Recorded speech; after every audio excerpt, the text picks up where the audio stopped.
지금 증시가 이게 실적이라는 바닥 없이 기대감으로 약간 둥둥 떠있는 느낌이에요. 금리 인상 중단이랑 연착륙을 할 거라는 기대감, 더 나아가서는 연말에 금리 인하를 할 거라는 기대감까지 실제로 이뤄지지 않은 것들이 이뤄질 거라고 믿고 증시가 올라갔습니다. 이런 증시를 안 좋아하는 이유가 기대감으로 오른 증시는 매우 가벼워요. 저번 주 금요일에 고용이 좋다라는 지표에도 긴장을 합니다. 내일 파월 연설에도 긴장을 하고 있고, 다음 주에 CPI가 나오는 것도 분위기가 좋을 때는 기대감을 가지고 지켜보지만 분위기가 나쁠 때는 긴장감으로 먼저 하락을 합니다. 그 오피셜이 없으니까 주가 변동성이 굉장히 심하다는 단점이 있어요.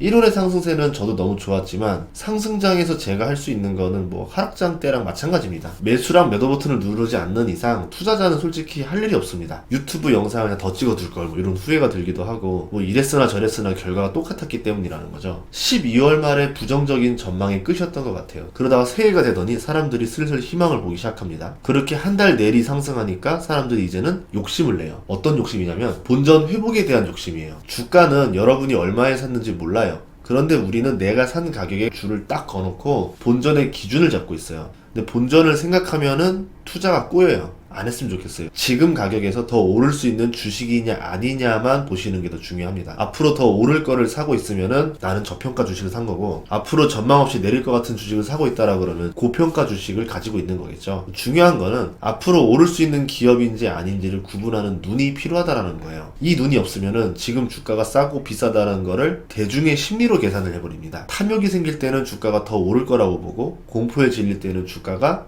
비싸다라 생각을 할 거예요. 차라리 이런 사람들은 거꾸로 투자하는 게 성공률이 더 높을 겁니다. 이 이야기는 뭐냐면, 내가 좋은 기업을 샀고 그 기업의 성장성이 훼손되지 않았고, 훼손되었더라도 일시적인 영향이라고 하면은 그 기업을 오히려 싸게 살 수 있는 기회라는 거죠. 지금은 경기 침체 우려가 있어요. 그런데 이거를 한 5년 정도 바라보는 투자자 입장에서는 그냥 일시적인 악재에 불과하겠죠. 하지만 3개월 단위, 반년 단위로 투자하는 사람한테는 경기 침체 우려가 굉장히 중요한 이슈가 되겠죠. 장기 투자할수록 더 유리한 구조라는 겁니다. 이제 2월이 됐어요. 우리가 할 수 있는 게 별로 없습니다. 제가 주식 투자를 2006년부터 했었고 유튜브도 하면서 이슈를 많이 다루다 보니까 느꼈던 거는 2월에도 나쁜 뉴스는 나올 거예요. 3월에도 나올 거고요. 4월에도 나올 겁니다. 내년에도 나올 거예요. 뭐 위기다 이런 얘기 또 나올 거고, 내후년에도 또 위기다라는 뉴스 또 나올 겁니다. 그런데 주가는 영향을 받기도 하고 안 받기도 하면서 그냥 자기 갈 길을 가요. 갈 놈은 올라가고 내려갈 놈은 내려갑니다. 시장은 공포와 탐욕을 자극하면서 계속 페이크를 주는데, 기업은 속도의 문제지 계속 성장하고 있어요. 성장이 빨라졌다가 둔화되었다 반복하는 거지 백도를 하는 게 아닙니다. 실적이 떨어지는 게 아니에요. 백도를 할 정도의 기업이라 그러면은 투자를 하지 않으면 되겠죠. 저번 주 금요일에 고용이 잘 나와서 금리 인상을 더 하지 않을까라는 우려가 나왔었는데, 파월의 신복이라 불리는 기자도 블라핑을 하면서 시장을 겁줬어요. 페이크를 준 겁니다. 그리고 월요일날 지수가 약간 하락을 하다가 다시 오르는 등 변동성을 계속 보여주고 있죠.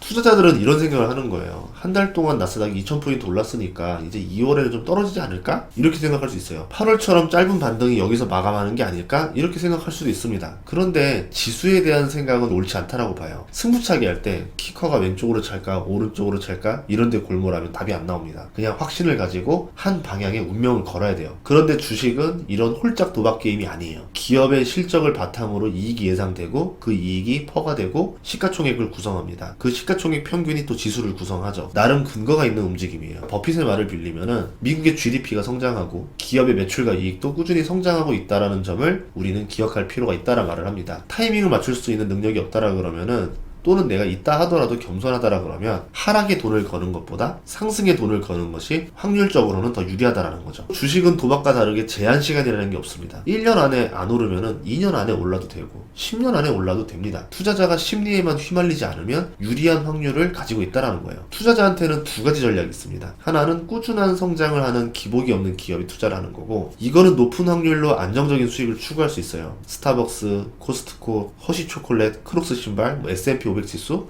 뭐 이런 것들이 이런 역할을 하겠죠. 버핏이 즐기는 전략입니다. 다른 전략은 턴 어라운드 기업에 투자를 하는 거예요. 어차피 불안과 호황은 반복을 합니다. 대중은 이에 따라서 탐욕과 공포를 가지죠. 기업의 가치와 무관하게 변동성이 높은 주가를 만드는 거예요. 불황이 끝나가는 기업을 사서 호황에 팔아버리는 전략이 턴어라운드 전략입니다. 심리적으로 견디기는 더 어려운데 수익률은 이게 더 좋아요. 테마주, 단타 이런 거 하고 싶은 생각 안 들 정도로 괜찮아요. 피터 린치가 즐기는 전략입니다. 저는 거의 5대5 전략을 쓰는데 턴어라운드 전략이 좀 잘 맞는 것 같긴 한데 그래도 두 전략 모두 쓰고 있습니다. 두 전략만 가지고도 훌륭한 성과를 거뒀고 남들한테도 이 두 전략만 해도 평생 주식 투자 할만하다라고 말씀을 드리고 있어요. 그래서 역설적으로 오히려 주식 공부를 하되 머리는 너무 많이 안 썼으면 좋겠어요. 만약에 머리를 써서 내가 이때는 주식을 팔고 나중에 산다. 그러면 또 돈을 많이 벌 거야. 그게 합리적으로는 맞을 수가 있어요. 이론적으로는. 그런데 증시가 그렇지 않다라는 거죠. 아마 그렇게 했다라 그러면 1월달 상승장을 그대로 놓쳤을 겁니다. 오히려 머리가 좋은 사람들이 손실이 더 커요. 그러니까 나 자신을 과신하는 사람들이 훨씬 더 큰 피해를 받습니다. 나는 똑똑하니까 위험을 피할 수 있어라는 생각은 나는 건강하니까 총알을 피할 수 있어라는 생각이랑 비슷해요. 연초부터 지금까지 나스닥은 15%가 올랐고요. 애플은 22% 올랐고 테슬라는 80% 올랐습니다. 증시는 항상 불안하지만 주식은 단순해요. 좋은 기업을